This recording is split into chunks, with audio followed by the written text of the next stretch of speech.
I want to introduce Maegan Rides at the Door. Maegan will be the facilitator for this panel presentation. And I'm going to give you a little bit of background on Maegan. She's an enrolled member of the Assiniboine Sioux tribes of the Fort Peck Reservation. Sorry for reading it, but I didn't want to mess it up. And a descendant of the absentee Shawnee tribe of Oklahoma. She is an LCPC, which is a licensed clinical professional counselor. Did I get that right? Yeah. Wow. Okay, and she served as the National Native Child Trauma Centers Director since 2015. She's central to the design and implementation of a range of training and technical assistance initiatives in tribal communities.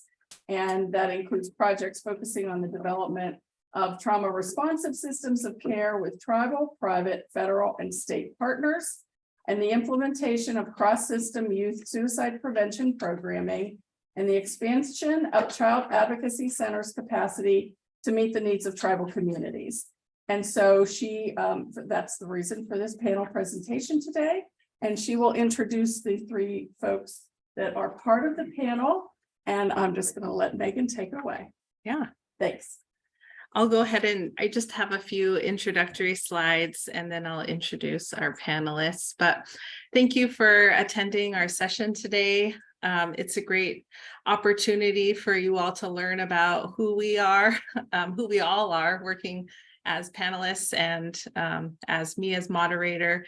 You may not have heard about the National Native Children's Trauma Center before. And so we do have a website at www.nnctc.org where you'll find a lot of our training offerings and technical assistance that we provide. So we're a training and technical assistance center, primarily doing a lot of different trauma-related trainings, but more recently we have been serving child advocacy centers and those who are looking to build tribal child advocacy centers, and that's becoming a much bigger part of the work that we do.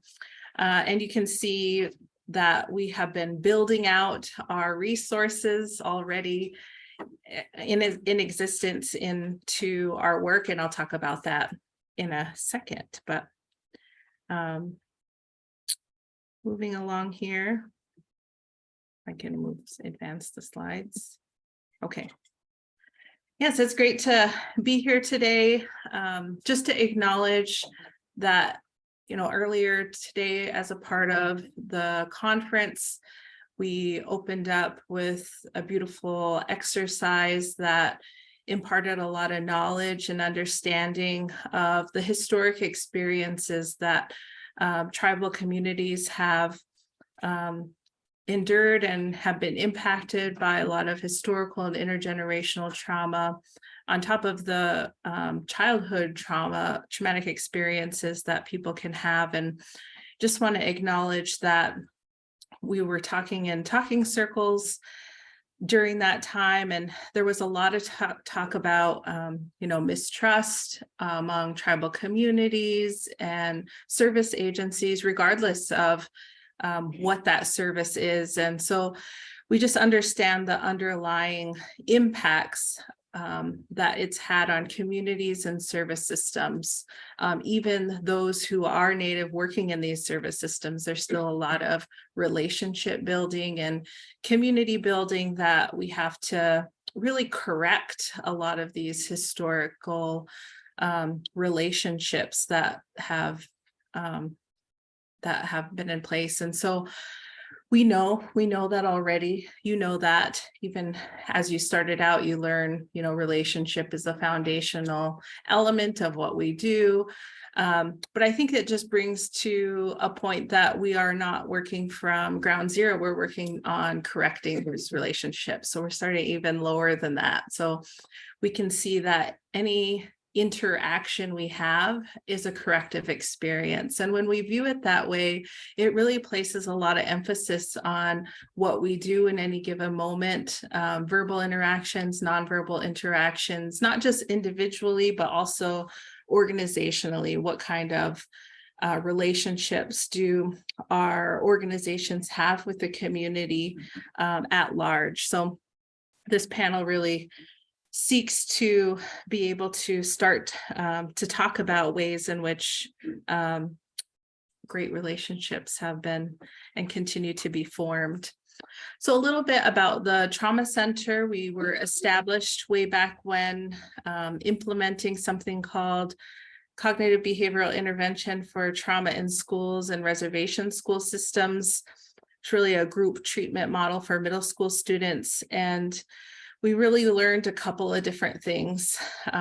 One is that, there's just a high prevalence of trauma. In some middle schools, we were doing trauma screenings, and over 75% of the students were eligible for the group. So we even knew way back when, before ACEs, that trauma prevalence was high in some communities more than others.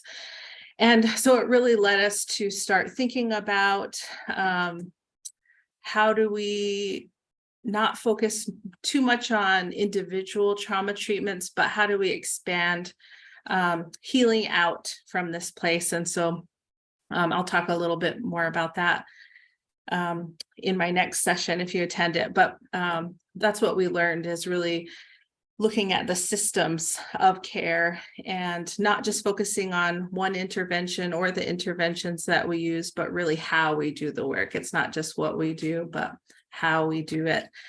That makes a difference. And so those are the couple of things. And our mission is to co-develop trauma-focused healing for Native children, families, and communities. We feel that co-development is really important. It really honors tribal sovereignty, and it also honors the decision-making process. And it's a trauma-informed principle of care is empowerment, voice, and choice. And so providing decision-making power back to the communities is healing in and of itself, that they get to be part of what we do, how we provide services, have input, and really drive what we're doing. So we feel like that's a very important part of our mission. We administer the National Child Advocacy Resource Center website, where we've started to house more information specific to child advocacy centers, and there's a lot of briefs, recording presentations. We will be recording this panel. We're not quite sure if this will end up, if the recording itself might need to be edited, but if not the recording, at least a practice brief with a lot of the content that is shared today for today's session. So again, you can look at that website. So why is this so important? Well, there's in starting to do this work, we've really talked to a lot of CACs who are near tribal communities geographically, some a little bit further away than others, but some have varying relationships, as you can imagine, some stronger than others, some that have formed in the past and are looking to be renewed. But we see that there's a lot of efforts underway. There's a lot of partnerships that exist that others can learn from. And so we wanted to highlight that. We wanted to hear from those directly in these relationships to be able to learn from their experiences and talk about any formalized memorandums of understanding or agreements, or agreements that are in place to really formalize this relationship and how that might look, or those that are being worked on currently and what that might look like. And then really, once you have started this relationship, really wanting to talk to the panelists about how do they maintain this over time, and who are their most critical contacts that they see are those that are really fueling and helping to ignite the relationship.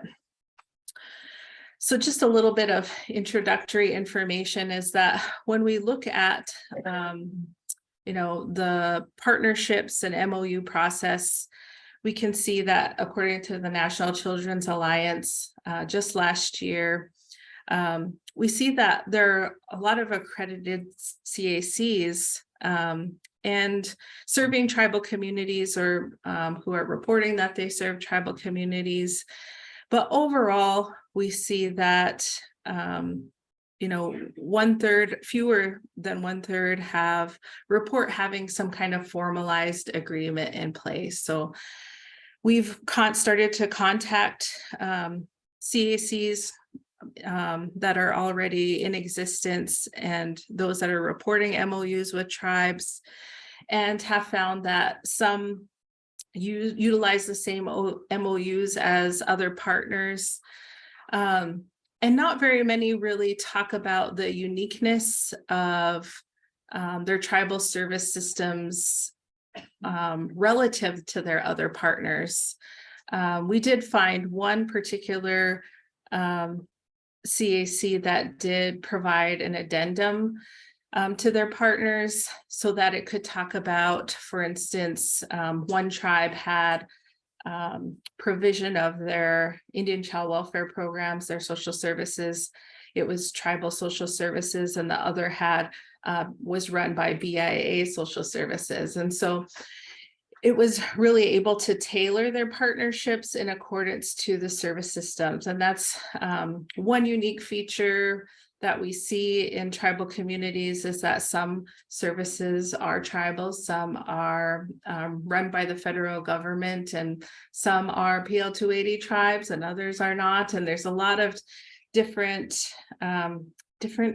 uniqueness among all tribes and resources and how the government structure is. And so it's important to be able to recognize that and really think about terminology. For instance, do we mean the same things when we utilize some of this terminology?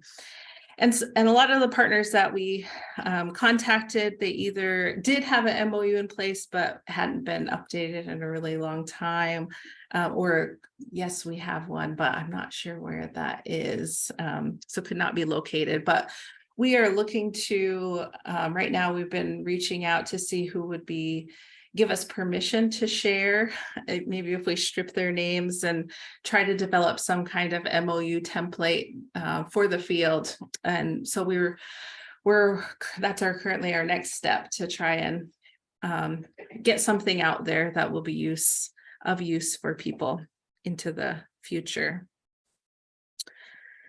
So as I talked about before, you know, as we look to build out this template that we look to offer, that we want to honor jurisdictional complexities, you know, the jurisdictional maze that we find ourselves in, formalize a role on not only MDT teams, but also potentially on Child Advocacy Center board of directors, document particularities of local service systems, establish standards for culturally responsive services. And we all know that CACs do have that as part of their accreditation standards, but how are we doing that? Any other special needs that may be specific, and of course, any testament of a true partnership is the tribal government endorse this partnership? Do they know about it? Is this something that is that everyone knows? And, you know, being able to be able to educate our communities on what a child advocacy center is also part of that process. And the more people know, the more we'll be able to work in partnership with one another. So we talk a lot about developing relationships. We know that it's good to be consistent, genuine in our partnerships. Of course, this pandemic has limited our in-person gatherings all the time, and our ability to show up in person all the time, but it is a lot of effort to be able to maintain a relationship over time and increase communication. We would hope that you would establish more than one contact, not just relying on one person that may turn over, right? So the more contacts we have in the community, relationships will be able to better have a maintenance of relationship.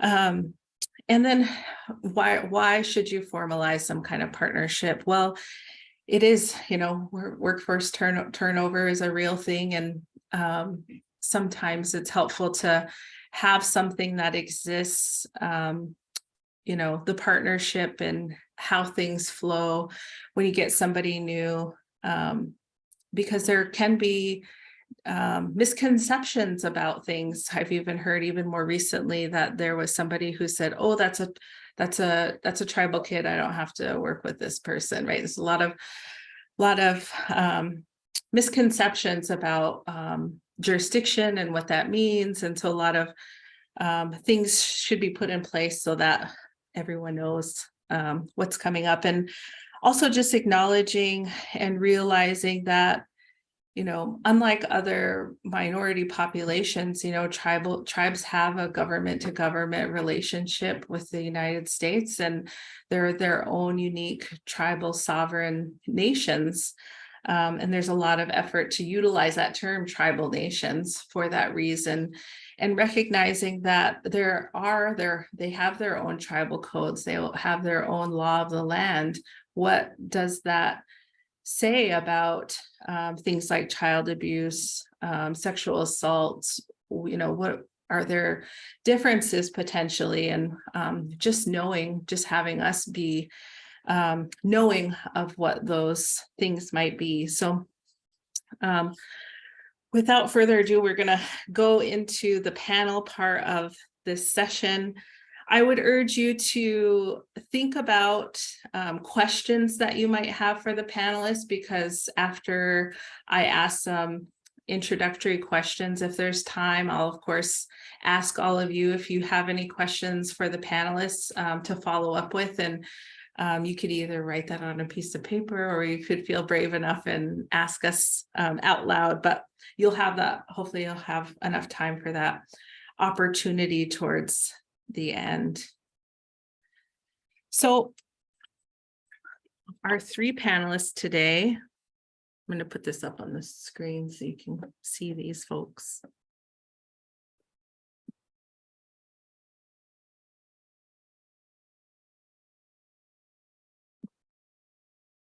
Okay.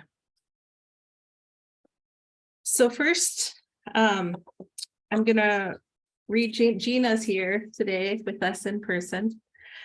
Gina South is the Juvenile Division Chief and Assistant Prosecuting Attorney for the Choctaw Nation of Oklahoma. Ms. South is a member of the Alabama Bar Association, the State Bar of Texas, and the Choctaw Nation Bar. Previously, she has served as a member of the Volunteer Lawyers Association of Alabama, the State Director for the Alabama Network of Children's Advocacy Centers, and a board member and trainer with the Native American Children's Alliance, and is currently the newest member of the board for the Children's Advocacy Centers of Oklahoma. In every capacity, Ms. South works to ensure the safety of children and to improve her community's response to child maltreatment. Next, we have Tracy McGarry. Tracy McGarry has dedicated both her professional and personal life to preventing child abuse and neglect and advocating for changes that improve the lives of Alaska's children and families. Tracy moved to Alaska in 2010 and was a school counselor for Bering Strait School District. She started her job at Kawarrick in 2012 as the program director for Children and Family Services and the Child Advocacy Center. Since then, Tracy has been active with the Alaska Children's Alliance, elected Northern co-chair for the Tribal State Collaboration Group, and co-lead for the Alaska Tribal Child Welfare Compact. Tracy is committed to collaborating with local, state, and nationwide entities to improve and expand services offered to Alaska's children and families. Outside of work, Tracy is a member of the Nome Public Safety Commission and a community DJ for KNOM.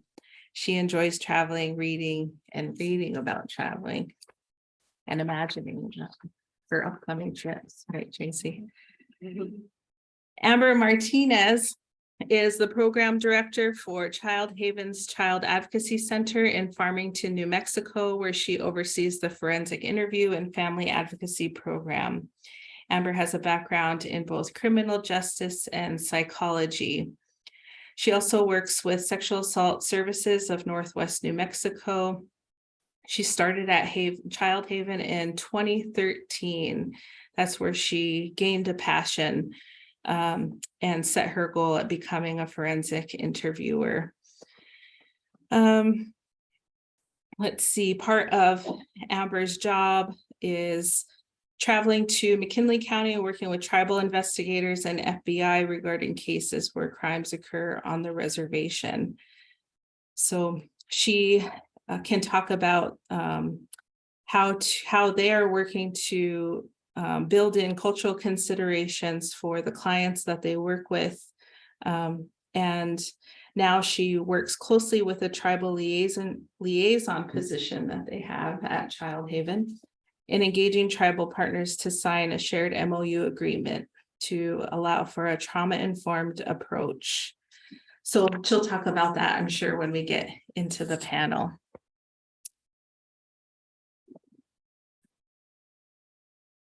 We're going to move over here.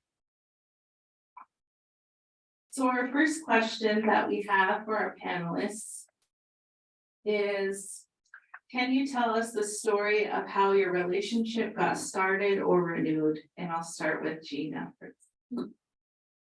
So I was hired at Choctaw Nation in November of 2020, and they knew that the McGirt case was going to come down, which was going to give Choctaw Nation jurisdiction that had never been exercised previously. And so they had tribal codes. And I am a tribal member of Choctaw Nation, by the way, so I should have said that at the beginning. So I'm very proud to be able to work for my tribe. It's life goals. But they had the codes in place, and in our tribal code, it mentioned the MDT process. And so we already had the language and we already had the framework for it. And because I had experience in the Child Advocacy Center world, and I was aware of what the funding stream is, then I asked them if I could be responsible of starting the MDT, and nobody else wanted to do it. So they said yes. And it took from that point, that was in December of 2020. And we had our first MDT meeting in March of 2022. So it took a solid 18 months for that to happen and for it to come to fruition. And we do have documents that are signed, and it took a whole lot of other people being involved on both the state level and the tribal level, and then people who were additional trainers. And so it took everybody coming together to make it happen. And I guess that's our story about how it happened. Great. Thank you. Next, we'll go to Tracy. Hello, good morning. Well, it's morning here. Good afternoon. So our CAC was originally started in 2002 by COERIC's president and CEO now. I don't know if you know how big Alaska is, but it's very, very large. Our region is, I'm up in Nome, and our region is the size of West Virginia. And we have 2 islands in our region. And one of them is called Diomede. It's a very small island. There's only about 50, 60 people that live there year round. And they have more tribal members, but that's the population of Diomede. And they're about 2 miles from Russia. Just to let you know that they're right there. So Melanie used to be the director for Children and Family Services, and was receiving reports of child sexual abuse on Diomede. And the troopers weren't responding quick enough or at all. So Melanie, in her role at COERIC at the time, chartered a plane and flew out to Diomede to pick up the children to take them to a child advocacy center in Anchorage. And then when we did that, she decided that that was it, like we needed our own CAC. So she got a bunch of our now MDT members together, and she did that. She got it going. She got our MDT together. She got the COERIC board, which is made up of tribal council presidents, to agree. And yeah, that's how we started back in 2002. Great, thank you, Tracy and Amber. Good morning, everybody. So Child Haven has been around for years and years, established back in the 60s. And we really started with the shelter, and it was an emergency shelter because there was no place to bring these children in the community when the parents weren't safe or when family members ended up incarcerated. So it really started from there at Child Haven, and now we have the CAC, and we also have CASA and a foster care program as well. One thing we really like to focus on is that in 2014, we established a satellite center in our McKinley County area for our Gallup residents. And Gallup is what we call a border town. So it really is right there on the border of the Navajo Reservation, which is the largest reservation that we work with. And now we're able to service those families closer, and they're able to get to our offices rather than traveling 3 hours to get to our office. It's a 2-hour drive. Something else that we really like to stress is we work with other tribal entities in the area. So we have the Ute Reservation, Jicarilla Apache, and Zuni Pueblo as well. And we've always really had this relationship with them where they are able to bring their children here as far as social workers when they have a case where a client's been abused. And we work closely with them in that regard. We work with the criminal investigators and the tribal police. And we really thought this grant was such an amazing opportunity to really give us this focus to concrete some of our things that we've already been doing in place. We are really fortunate to have members of the Criminal Investigators Division and FBI, as well as the tribal police departments, who do come to our MDTs and participate. And it's been a real privilege working with all of them and getting to know each one of them. And we're really proud of that. Thank you, Amber. So the next question is, who are your main contacts that are critical to your partnership? Without them, this partnership wouldn't exist. So in order to get it started, I work in the prosecution office, and I knew that I needed to reach out to our state counterparts. And so the state director is Carrie Little for Children's Advocacy Centers of Oklahoma. And so I reached out to her and to Jimmy Whitfield, who at that time was at OCCY, which is another state organization, and they're over the freestanding multidisciplinary teams for Oklahoma. And so we talked about what I was wanting to do, and they helped me out. They were so kind and gracious that it could not have worked out well without their assistance. And they offered training, and they offered to be support. And I know that Jimmy was able to facilitate a training and really fund a big training that we had for our tribal members. And so in order to teach the tribal members the different agencies within the tribe, like our child protection team, like law enforcement, all of those people who would be representatives on the multidisciplinary team, I wanted to do a training. So I used all of those resources to put on the training and it lasted over several days and several sessions. And that was very informative, and that was done probably, I want to say maybe a year in, that it took us a year to be able to do that. And that was really just because of timing on my part. You know, with tribes, everything runs slower. So you can't do it very quickly. You're not going to make change overnight. And then the vision that I had was that we would have one person who is the MDT coordinator, and that person would be the point person who would do all of the communication between the tribal agencies and the state agencies and local agencies. And so that's what we have right now, that the one individual that I have who is our multidisciplinary team coordinator, she is phenomenal. And she has gone out and built all kinds of relationships, and it really truly does have to be relationship based. And start from that perspective, because there are going to be all kinds of problems that come up. And we've faced all kinds of obstacles, and it can't be resolved unless we're working on that from a relationship perspective. Thank you. Tracy? Yeah, I agree with what she just said. It was really important for us to make sure, we work with or provide services to 20 tribes, and we have 20 tribes in our village, in our region. 16 are native villages. And we really need to make sure they were all on board, and to continue to keep them on board. We are in communication with them at least quarterly through COERIC, but and on a case-by-case basis to make sure that the tribe is in agreement with what we're working on.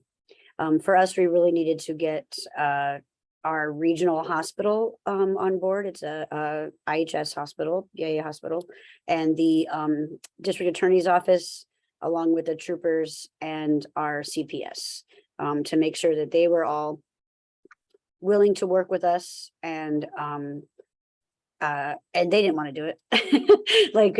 like you were saying, it takes a special person to want to keep getting this going, and a lot of people have a lot of things on their plate. But so once we got them on board, it was great. People were working together really well. We did hit bumps in the road, as we always do on MDTs. But we've been able to keep that going. We have a very strong relationship with Norton Sound, our regional hospital, and have a lot of support from them. So for example, we needed a new bed in the we needed new equipment in the medical room, and as soon as they found out about it, they're like, oh, well, here, you can just take this one. And they came and brought it over, and they took our old one away. So that was really, really good. And also I wanted to say that we have a educator that goes out to our villages. She's out, actually she's there right now. She's in St. Michael, and she always meets with the council and lets the council know, of course, that she's coming in. She meets at the school to work with teachers and kids, but then she also stays overnight so she can have a community meeting in the evening to answer questions from parents or community members, or anything that they might need. So we're trying. She also trains our behavioral health aides. I don't know how different. Alaska's kind of different than lower 48. We only have one reservation, but we have 229 federally recognized tribes. So it's kind of different that way. We also have consortia. So COERIC is the consortium for our region, but there's different consortiums for other regions. A little bit different that way. But we're able to work with our partners and work with our tribes very closely. And I don't think that was happening before. I started in 2012, and I was the Children and Family Services, the ICWA department director for about 6 months before then. And I understood how important it was to make sure that the tribes are involved. And so I brought that with me when I went to the CAC. And I make sure my staff are all, they all take the Undoing Racism course, which I highly recommend for anyone. And they also, the hospital puts on a like a welcome, cultural appropriate kind of camp for folks that are moving up to work here. And so we always encourage all of our MDT members to attend that. I hope I answered that question. I kind of went off a little bit. That's okay. Thanks, Tracy.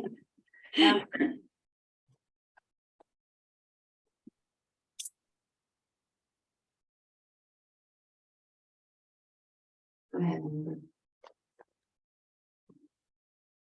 Your turn, Amber. Okay, sorry, didn't hear anything for a minute there. Okay.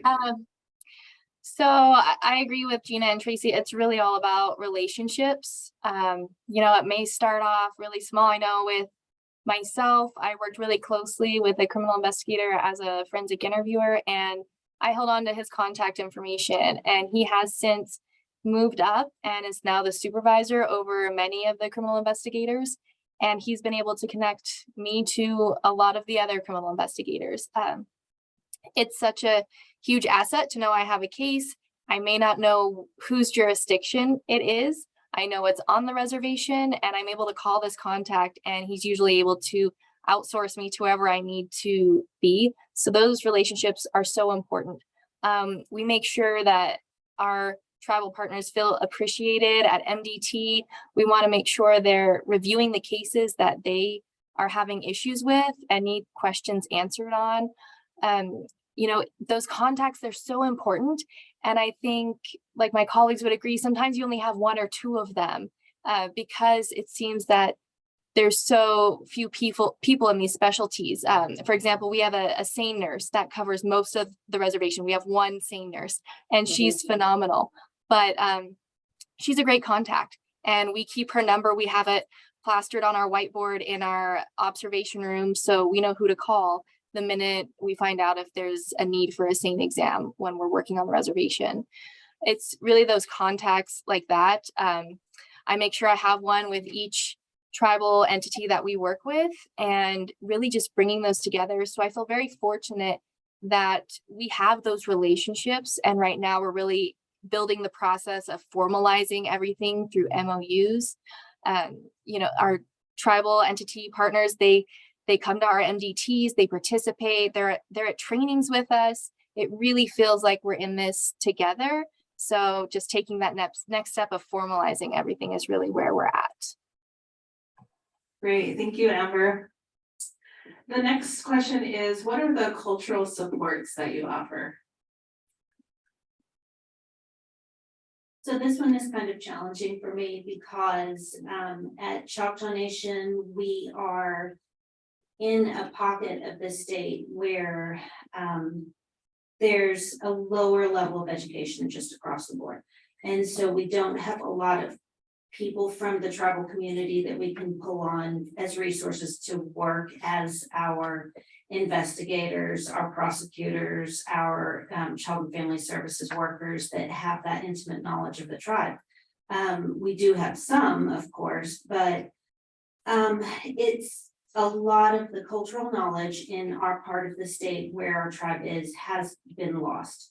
And so as far as cultural supports, we had a training last week where I was able to start talking about bias for the first time with our child and family services workers. And I think that they really hadn't ever had anyone talk to them about bias before. And so that course, it's like a whole course or presentations I've done previously with victim advocates. And it was more about why it's bad to be colorblind, why you don't want to claim you're colorblind. So I just covered a little bit of that with them, and it was very exciting to them, I think. But in addition to that, whatever kind of training we have or whenever we have meetings, I'm always trying to suggest things we can do that will incorporate tribal knowledge. Like I'll say, let's have this at the cultural center, or can we have guests coming? Can we give them a tour of the cultural center?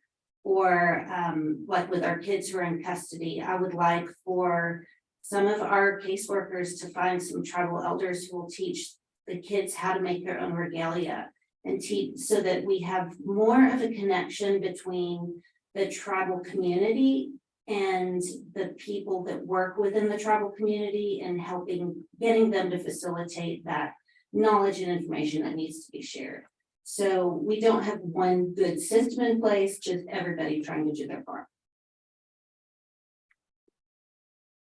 Thank you. Tracy. So I was just taking some notes while she was talking. So what we have at our hospital here, so we're so Nome itself is off the road system. So we have to fly in and out everywhere. And so if in our villages, folks have to fly in, and that's why it's really, one of those relationships is with the Alaska State Troopers, because they are the entity that will pay for flights.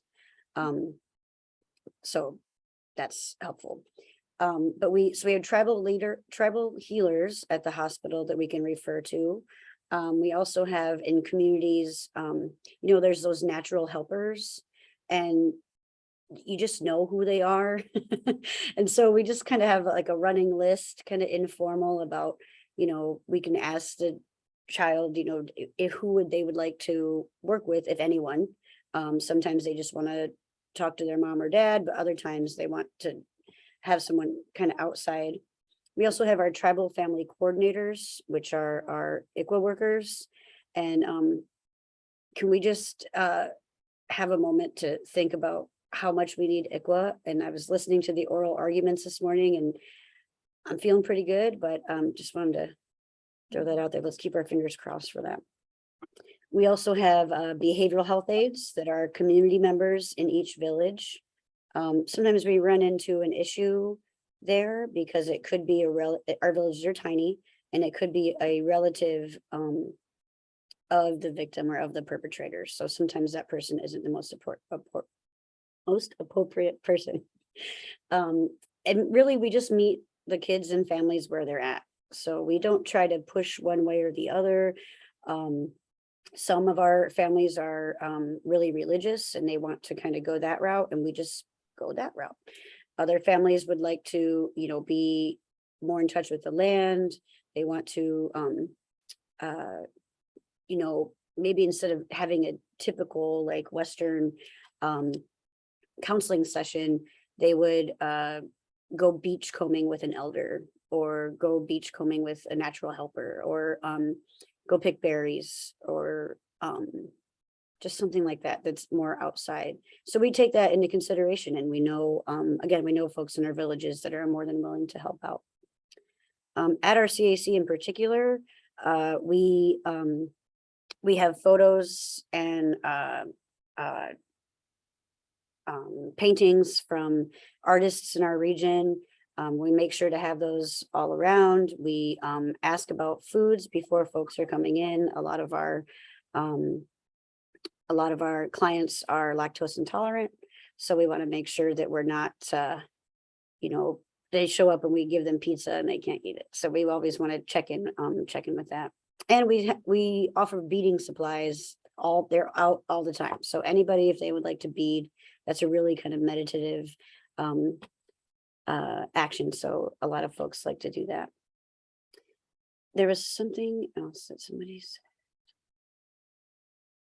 Yeah, well, that's it. Okay, thanks, Tracy. Amber. So we too at our center will refer clients who are more traditional to the native healers, the medicine man, if they choose to go that route versus traditional counseling. We also connect them with the CVRC services and the Crime Victims Reparation Commission services. When we are working specifically in McKinley County, the resources are thin. We are hoping to have a counselor be available in person down there more full-time. Right now, what we can offer clients is referrals to the Indian Health Services in the area and their behavioral health departments, or we can also do virtual appointments with our therapists here at Child Haven in Farmington. So COVID really did provide us with more virtual options. It kind of kicked us into high gear in that direction. Before, I don't think that would have been an option. We were also able to purchase some tablets that we can loan out to families who may not have a computer, but may have access to the internet, and they can use those tablets to attend their virtual sessions with their therapists. Something unique that happened over COVID was that we had a child in the shelter celebrate her coming into womanhood, and we were able to have staff here who know the culture well throw her a kanalda, which is a 3-day-long ceremony, and it was something really special that we were able to do for her because that was important to her and her culture. So that was really great.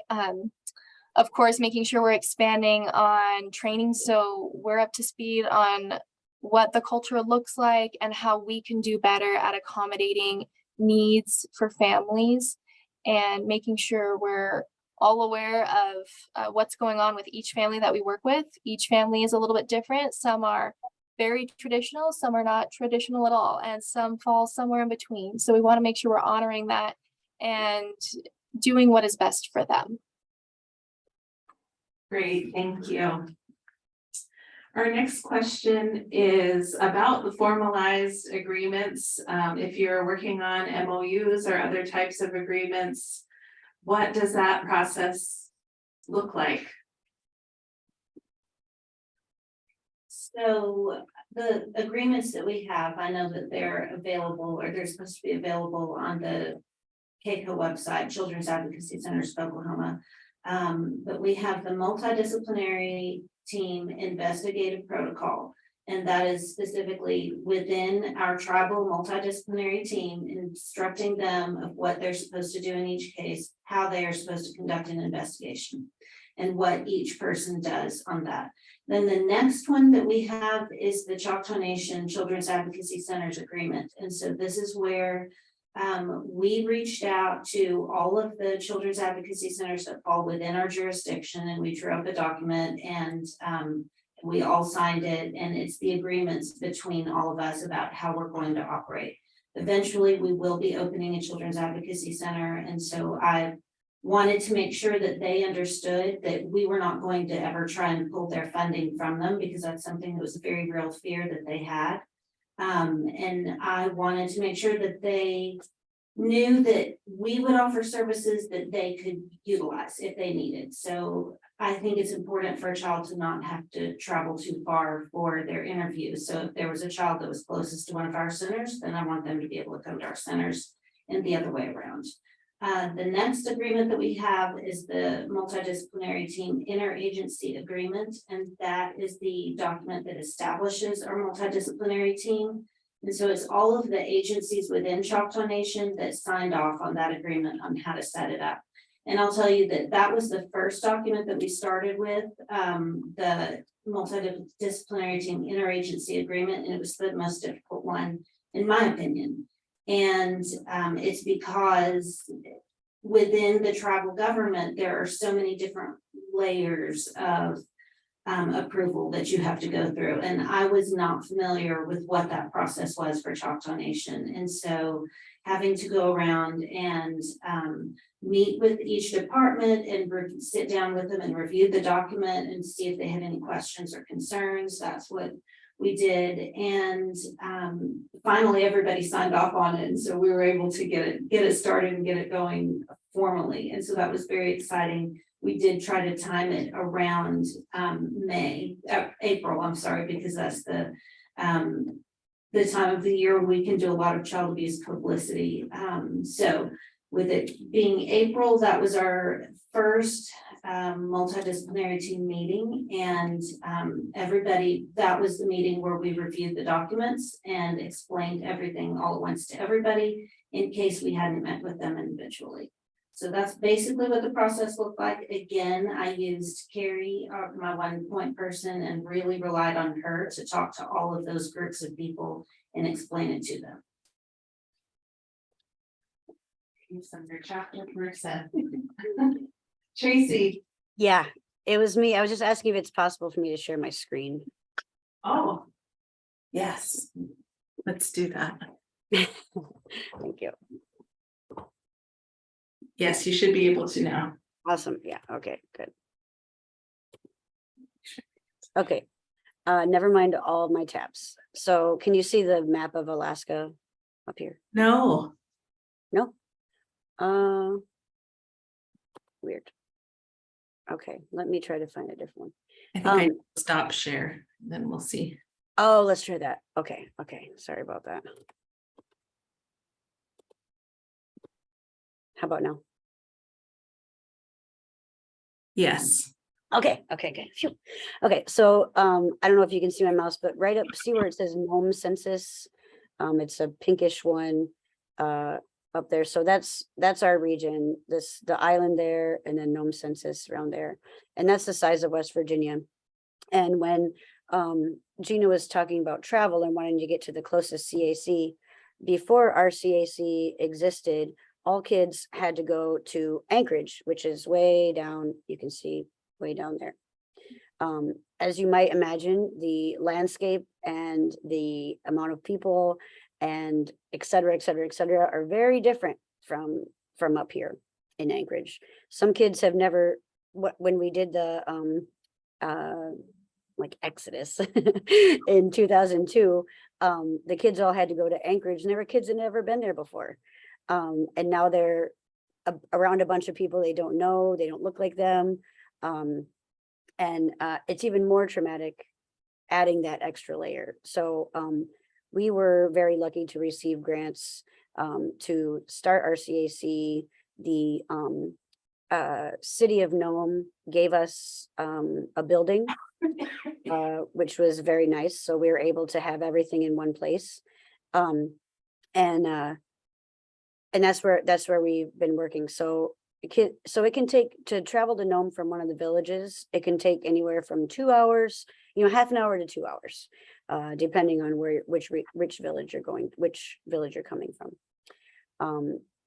Most kids have come to Nome already, so they understand Nome, they know that where the grocery stores are, they know where the parks are. And so having them come to Nome instead of having to go to a different part of the state, which, the flight from Nome to Anchorage is about an hour and a half. It's, I think it's like 536 miles to fly in to Anchorage. So, yes, another thing that we do regarding travel is our CAC has an attached like apartment area. So we have a big bedroom, and we have a kitchen, and we have laundry. So when folks come in, our flight schedules are really tight. During COVID, we used to have 2 airlines. Well, we have Alaska Airlines. We used to have 2 local airlines. Due to COVID, one shut down. So now we only have 1 airline that travels to all of our villages on an almost daily basis. So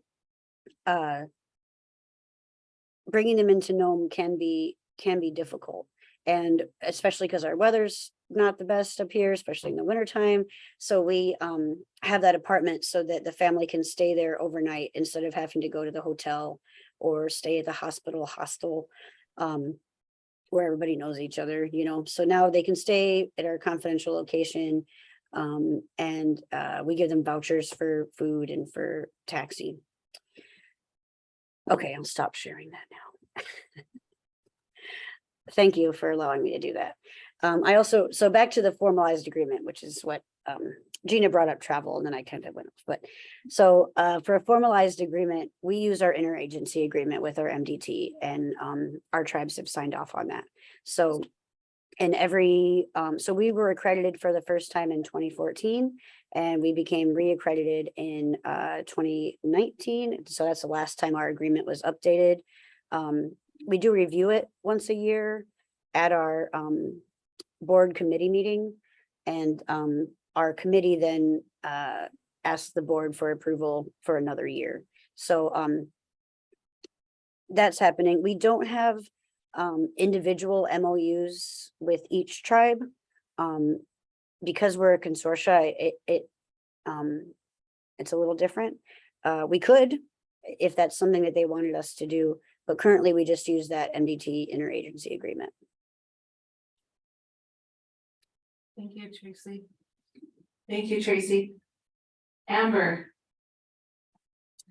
So right now, we currently do not have any formalized agreements with the tribal partners that we work with.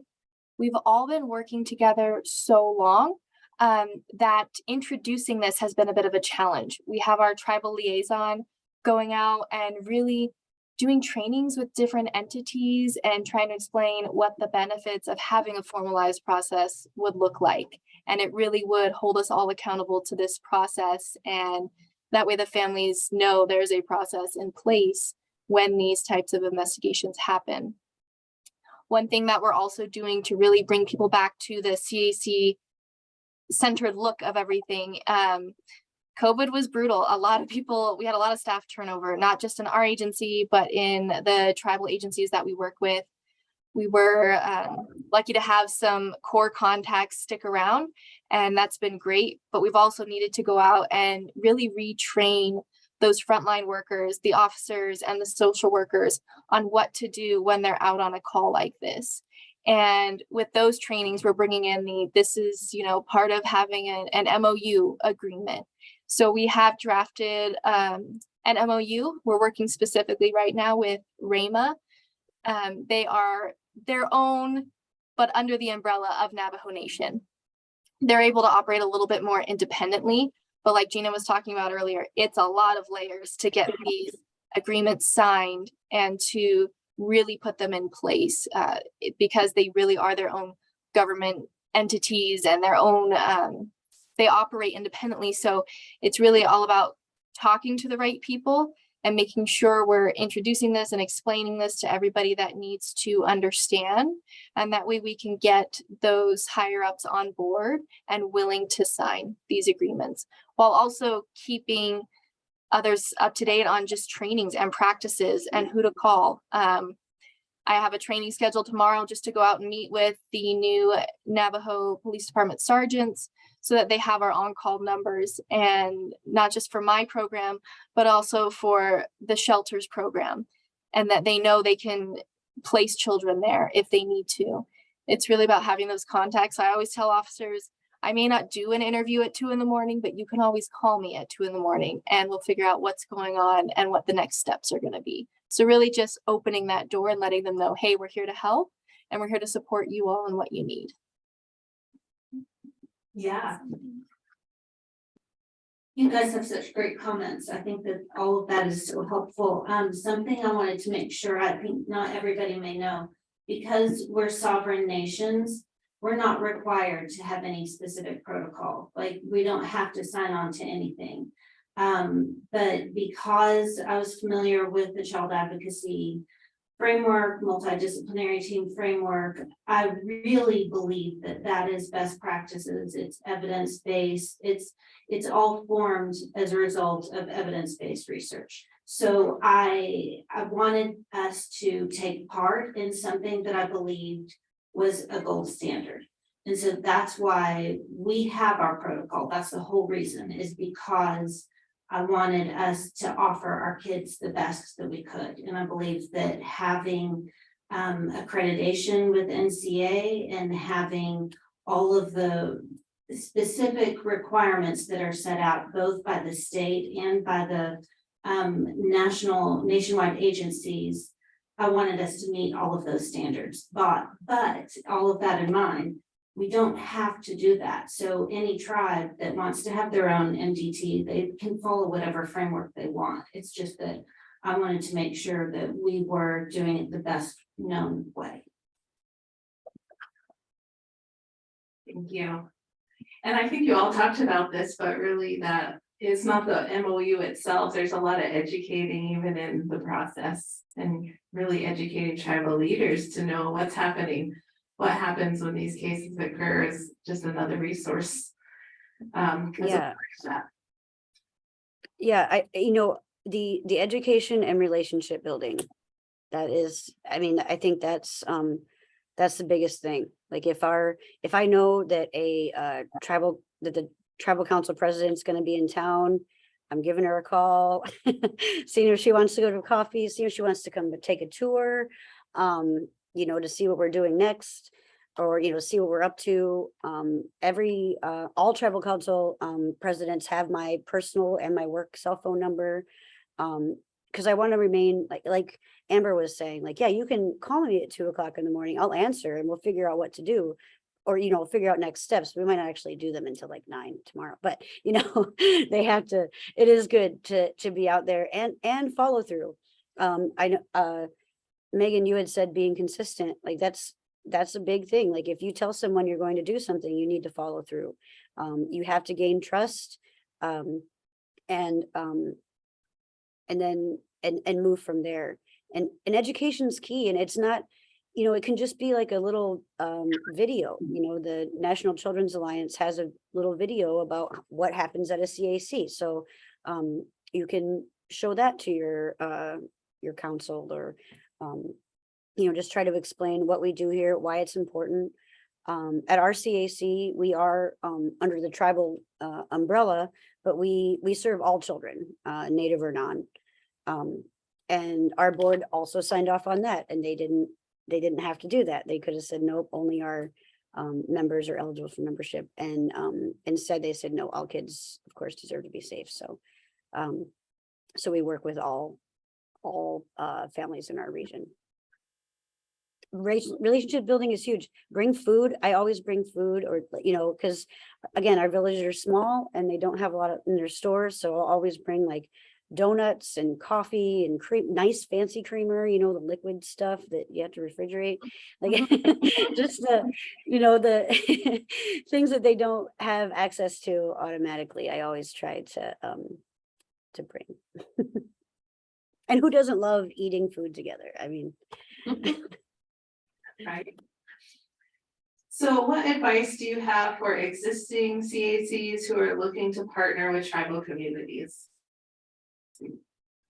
So if we're talking about a non-tribal agency and you want to reach out to the local tribe, I think you have to be very cognizant of the type of exercise we went through this morning and understand that history.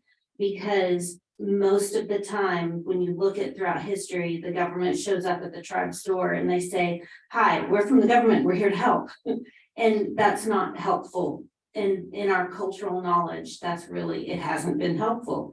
And so what I really think is a better route is if you go to the tribe and you say, hi, I'm from such and such agency, and we are your partners in this community. We would like you to teach us more about your culture and teach us about your tribe. And then find out if they have elders or if they have a cultural program, and get them to come and educate you. So you're going to them and you're asking them to teach you something. And I think that will open a door for you that won't be opened when you say, hey, we have this great program that it's, I don't know, cookies with Santa or something. We want to do this for your kids.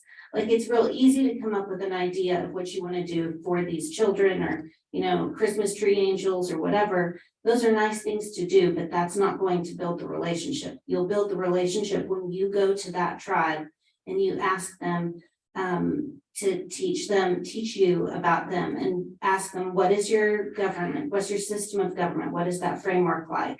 And say, when this happens in your community, whether it's child abuse or sex abuse, say, how do you traditionally handle those situations, and find out what their current culture is. And from there, you can start talking about what you do. But you really have to do a whole lot of listening before you try and build a relationship, because it is your listening that builds the relationship. Tracy. yep. I wholeheartedly agree with everything that Gina said. I often get annoyed when folks come in and they have a big program they want to implement, and I'm like, okay, is this going to be a binder on the shelf in 2 years when your grant runs out? Or how do we keep going with that? How do we keep going with things that we are really excited about, but then funding runs out? And that's where their relationships come in. If you have really strong relationships with tribal councils and community members, they'll keep those things going. That's how our child protection teams are still being run, is that several villages still have them, and it's from, but you want to make sure to get buy-in. So it's not what you want or what you think is best for them. It's what they need. And so listening to the issues that they're having, possible solutions that they've tried, you know, kind of what works, what doesn't, and really working side by side with them, and not telling people what to do, but really requesting input on how we can do our jobs better. Thank you. Amber? I have to agree. It's really about educating yourself, educating staff, and then reaching out and educating others while also learning about them.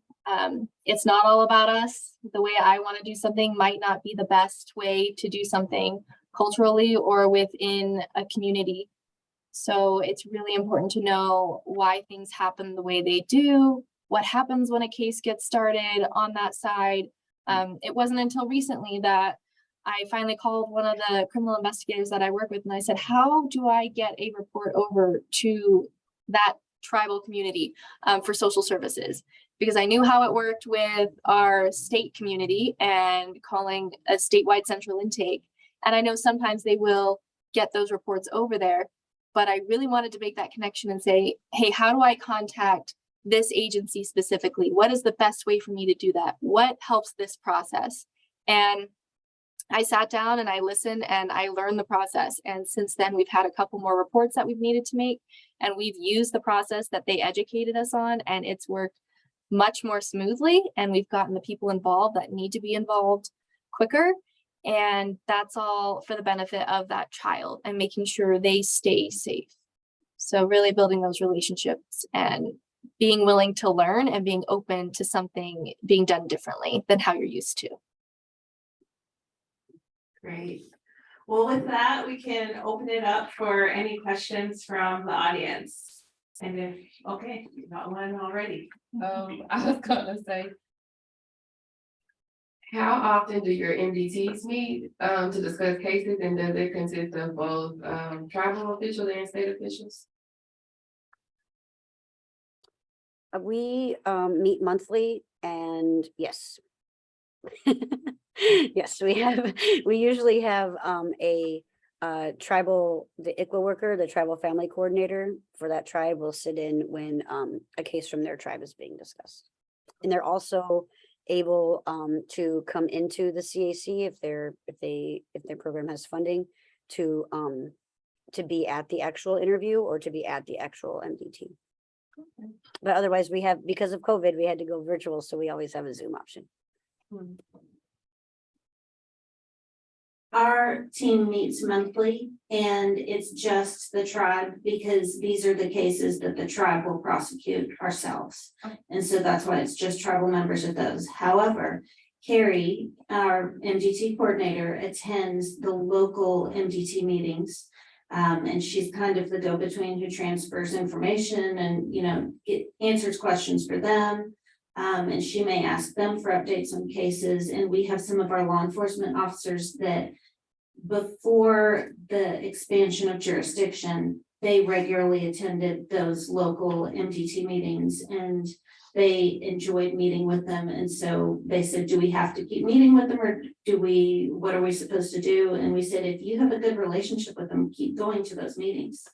But we are having a meeting next month where we're offering a medical training. And we've invited all of the local officers and all the local agencies. So that will be a meeting where we are asking them to come and attend with us.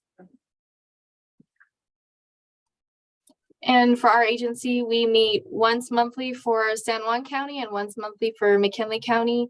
We do have some tribal personnel that will attend our McKinley County. Generally, that's more where our tribal cases are coming out of. So they are welcome to attend there. We're hoping to branch that out as we work on these MOUs. More people are interested. So we've been sending out invites to get them more involved. So we're hoping to expand that. Great.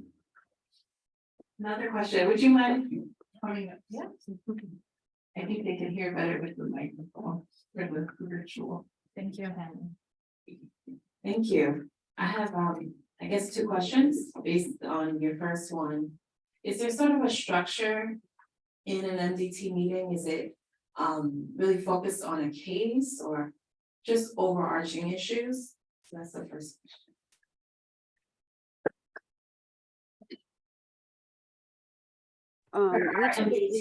Go ahead, Tracy. We typically we do our business first, our business agenda. So any trainings that we're going to, any new staff, anything that's changed or if we need to review anything, that's all that. And then right after that, we go into case review, and we usually do a little bit of cases, just a little brief blurb about the cases we've had in the last month. So we always meet the first Friday of the month at noon, because our courts close at noon, and noon is lunchtime. So we provide lunch for our MDT members, so they just want to show up. And so we usually go through our cases and just do a little blurb about the new cases, and then we look at cases more in, like, cases that are coming up to trial, or that we need more information on, we'll talk about specifically and get more in depth in those. And at ours, we follow the framework of one agenda that we've used each time, and that starts out, we do meet at lunchtime, so we're providing lunch for everyone, so it is an incentive for them to attend.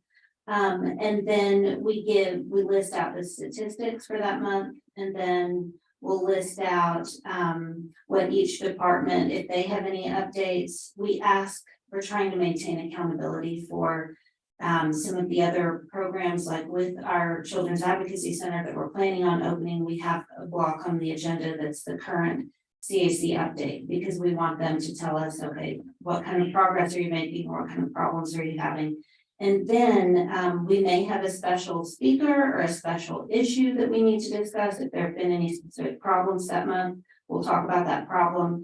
And then there's sort of a break where if we've had any guests, we'll ask them to step out, and then we review a list of cases.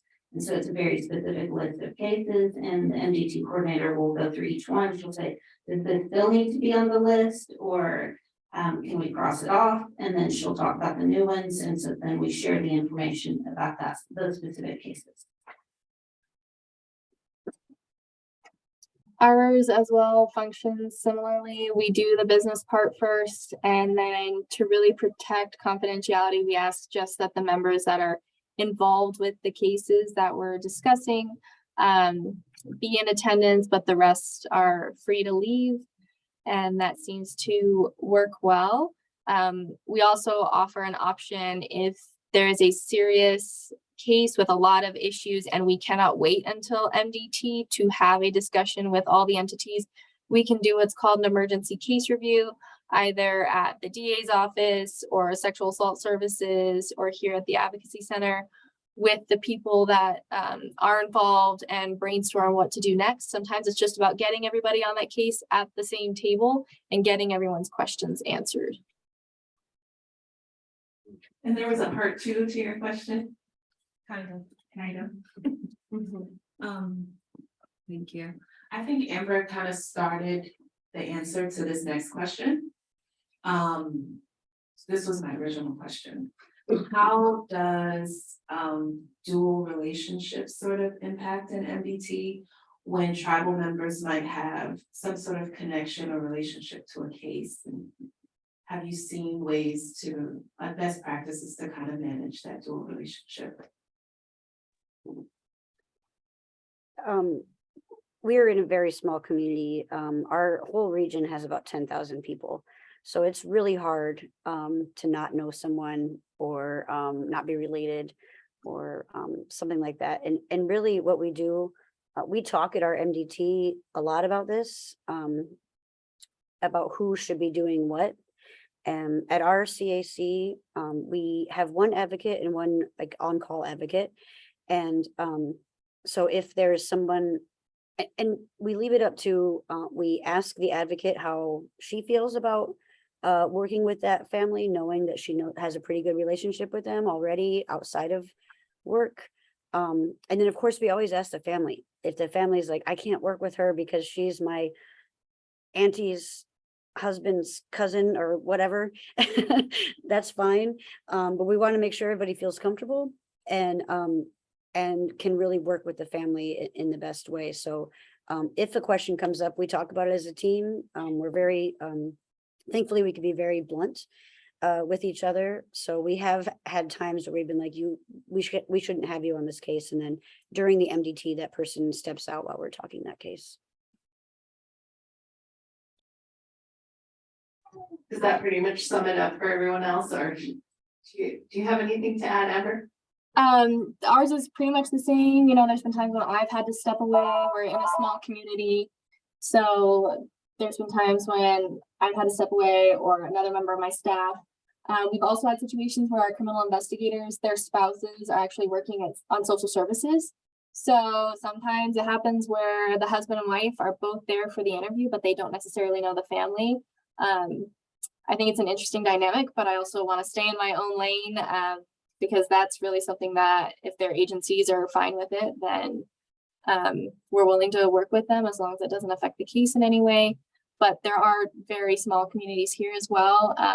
We have families that will flat out refuse to put their children in therapy services in certain parts of the state because they know too many of the therapists. So they will make that hour or 2 hour drive to a different spot and so that they can maintain their confidentiality. Just a little thing to add that Carrie, our MDT coordinator, has a skill that I don't have, and she is able to be very blunt and straightforward. And so when a case comes up, we have a lot of cases that are at first under review by the FBI. And so usually Tony, who is over law enforcement, will say, FBI. And so Carrie will say, oh, can't talk about it. Can't talk about it. She's like, we'll move on. And so then there have been other times that somebody is in the room that they're related to a person who's being investigated. And she'll just say, can you step out? We're going to go ahead and go over this case, or she'll wait and do it at the end. But she has to be able to say, all right, we're going to do this case. We need you to leave, and then brings them back in. But you really do have to be very blunt, and I'm not good at that. That's why I'm not the coordinator. Great. There's a question, a couple questions back here. Either one, so whoever wants to. Yeah, so I was wondering, I really have been struggling with the MOUs and just because we get them signed, it's super exciting, everybody's on board. And then like a year to 2 years later, all the staff is changed, like there's been so much turnover and everybody's like, oh, we have an MOU.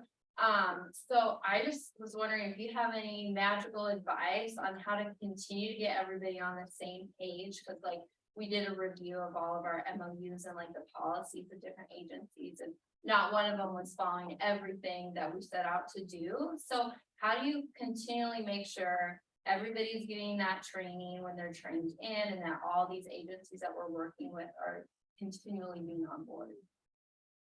So the question for the virtual panelists is, so after you've done the exciting work of establishing an agreement, an MOU agreement, how do you maintain that a couple years later when turnover has happened, and how do you retrain and re-educate people and keep the momentum going, basically? I think.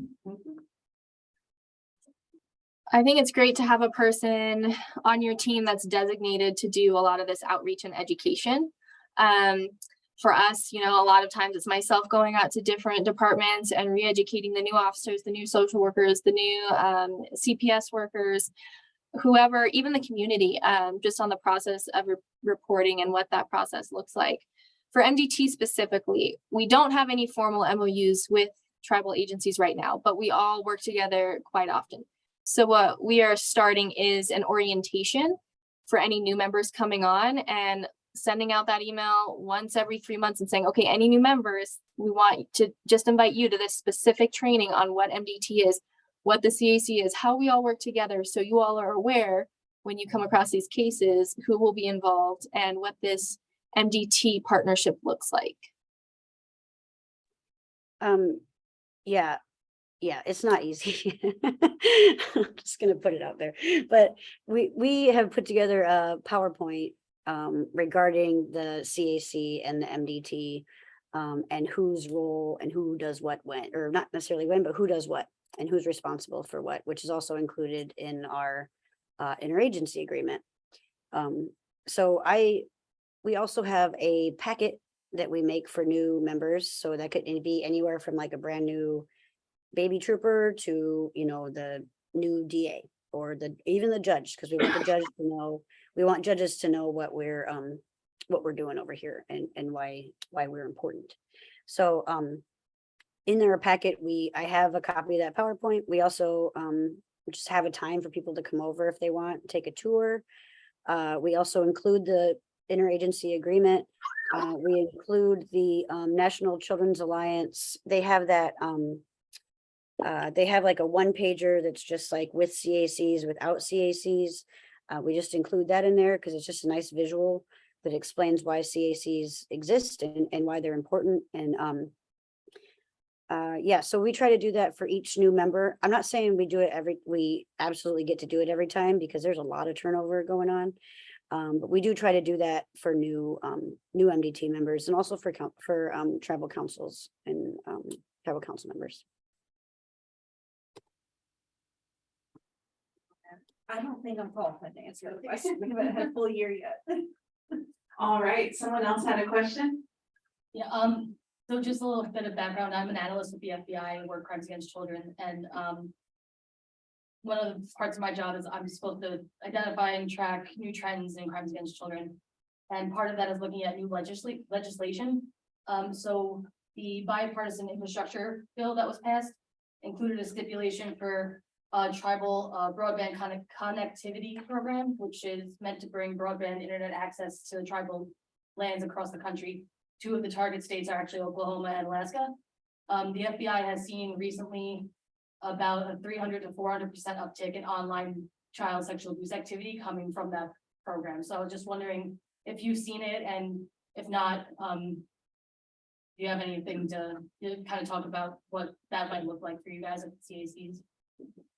So I'm glad you brought that up. We have, we work a decent amount with the FBI. As an accredited CAC, we have an MOU with the FBI to do interviews for them, or to, of course, welcome them in to do their own interviews. And we've worked a decent amount with them in the last couple of years, to be honest. They've been up here and have provided training to our MDT. They've worked closely with our law enforcement and with our DA's office. I love working with the FBI. I'm trying to like figure out how we can work with them more and maybe lighten the load of our law enforcement. So yeah, we have seen an increase both in FBI involvement and also in our cases.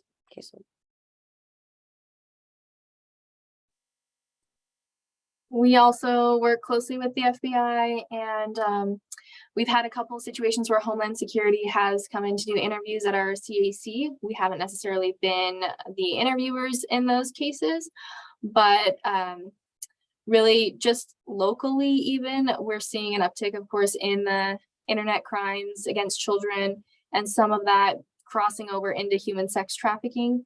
So we are expanding our training with our forensic interviewers.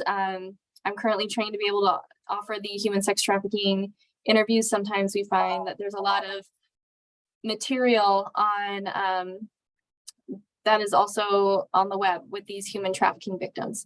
So really working closely with the agencies, but we have seen it. We're seeing it more. It's something that we're taking into consideration more going into interviews and making sure we touch on those cell phones that are a part of the crime, or those electronic devices, and then calling the FBI if we think that this is now out of our local jurisdiction and it needs to become an FBI case. We also work with the FBI, and I think as much as we can would be good. We also are seeing an increase in those types of cases with child pornography and some really awful cases. And that I'm not aware of the legislation. However, we desperately need increased connectivity in Southeast Oklahoma. 2 problems that I think we have because internet service is not good.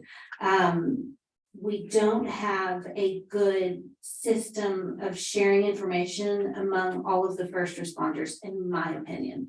I would like to see like an app where all the first responders, all the prosecutors, everybody has this app on their phone. You press it and it can show you who's on call or who's supposed to respond in what region, and you can call that person immediately. Like, that's my dream. That, and our Children and Family Services team that is the investigative team desperately needs a tracking system, and they have no tracking system, and I don't know how we're doing this without a tracking system. And so I'm looking for grants to get them a tracking system. Gina, I am in your same boat. I've been here with the Children and Family Services program for 10.5 years, and I've been trying to get a tracking system that we can work our cases. And because the connectivity is bad, if it exists, we can't have our folks in the villages update the system because we don't have strong enough internet so that they can get onto the system. So we would have to hire a new person that would take their information and put it into a tracking system located in Nome or a different part of the state, which is crazy. So, we're working really hard at getting internet. We have like a quintillion up here, and there's a couple other things that are working really hard to get our village's internet. Queric, where I work, is working on that as well. And it's frustrating, but then it comes down to, we have 5 villages that don't have running water. So which do you fight for first? Do we get water or do we get internet? And so priorities for some villages are really strong for other things, as they should be. But yeah, I'm happy to hear that more internet is coming our way, or faster internet is coming our way, especially since everything is online. I always tell our IT department, when the internet goes down for a week in one of our villages, I'm like, well, you try doing your work, shut off your internet, see if you can work. You don't even want anybody to call you. So I think having people think, yeah, I'm glad that passed for broadband. I hope, fingers crossed for the future on that. Yes, thank you for all your questions. We're starting to near the end of our time together. So I'll just ask our panelists, is there anything you would like to say in closing, or anything that we haven't asked you that you would like to leave our participants with?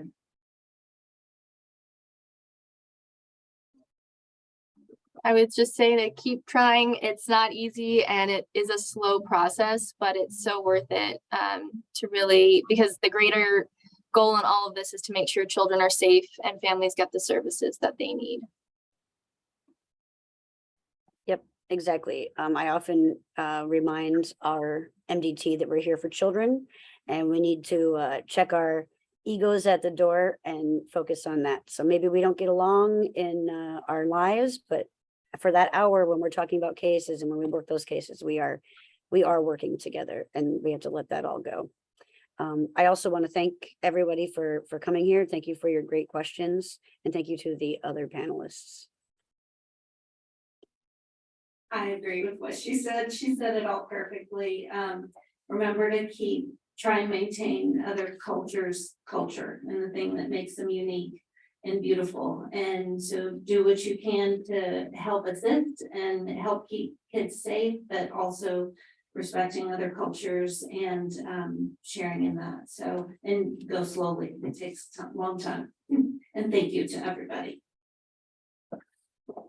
Thank you. It's such an honor to be able to have a session like this. You'll be able to find this on our website. We'll have it posted, or try to edit it up and make sure it looks okay, but have this as a resource. And we're continuing to ask people out there in the field what they're doing. And with that, I'm gonna actually turn it over to Jimmy.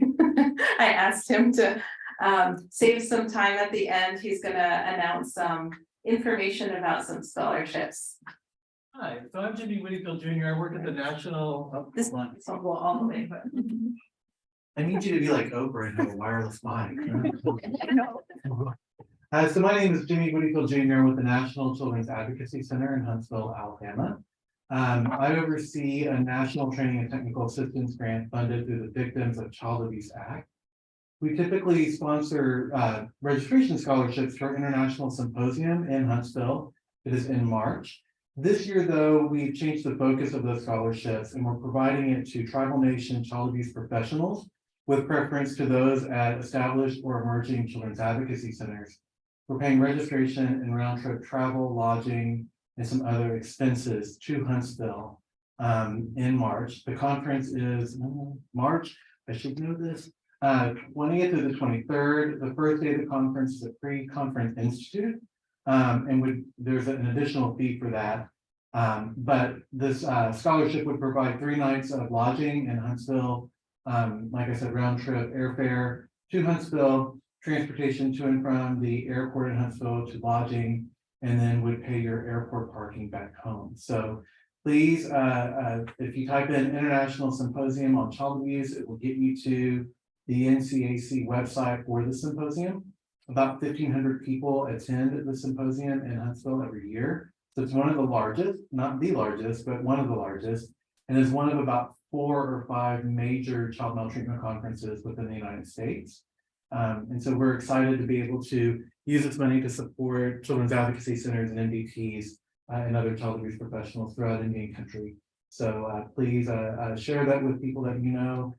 And we're looking forward to having you at the symposium. And thank you for the opportunity to talk. Yeah, thank you for the scholarships. All right, well, thank you for attending the session. We'll end here and let you have a break before the next session. Thank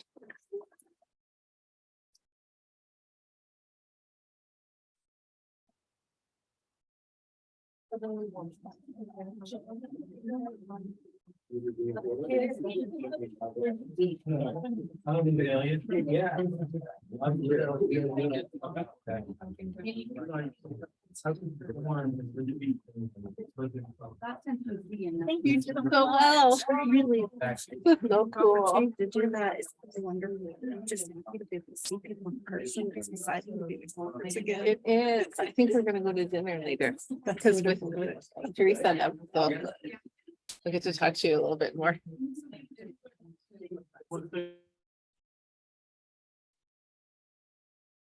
Oh, I think she froze. Are we supposed to just log off? I'm just gonna do that. Okay, it was nice meeting you. Yeah, you too, Amber. Bye.